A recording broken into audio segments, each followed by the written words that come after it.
Between the wide receiver and tight end room, it's kind of right now just Nico Collins, Christian Kirk, and Dalton Schultz. You got guys like I think Justin Watson's in the room where, you've seen him on the Chiefs make a few catches.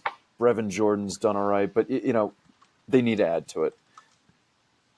I like a lot of the same guys for them just based on what they have in the room already that I like for the Jaguars that we just talked about, but they're picking much lower than the Jaguars in these rounds. So they're not going to be able to get the guys that I would like for the Jaguars.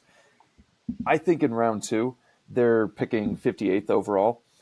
Kyle Williams out of Washington State.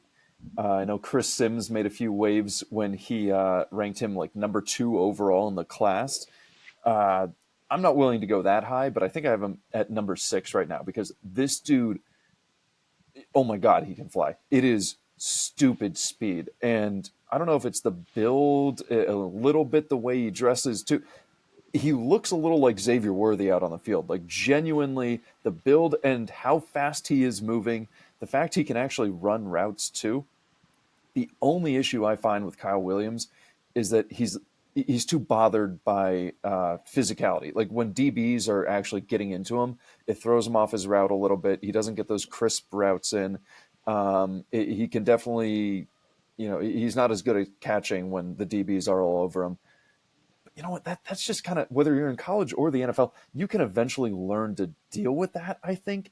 And oh my God, this guy's fast. He can run so fast. And when the DBs aren't all over him, he has good hands and he has good routes. So I think he just has to get over that hump of dealing with the physicality, and he is going to be so good.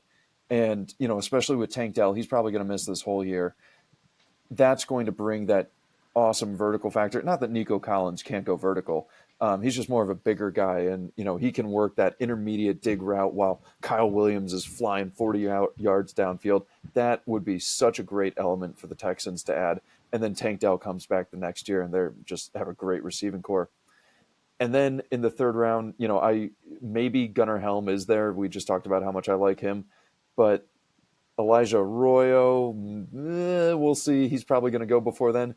That dude, Harold Fannin Jr. out of Bowling Green, he looks like a running back when he plays. He's someone I compared to Deebo Samuel. I think he's very similar. He looks kind of like a bigger but slower Deebo Samuel in just the versatility that he brings.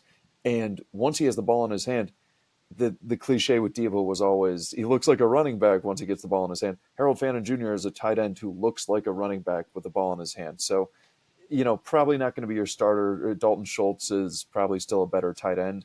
But if you can get Harold Fannin 3 to 4 receptions a game, he's going to turn those into wherever he catches it, he's going to get more yards than where he caught it.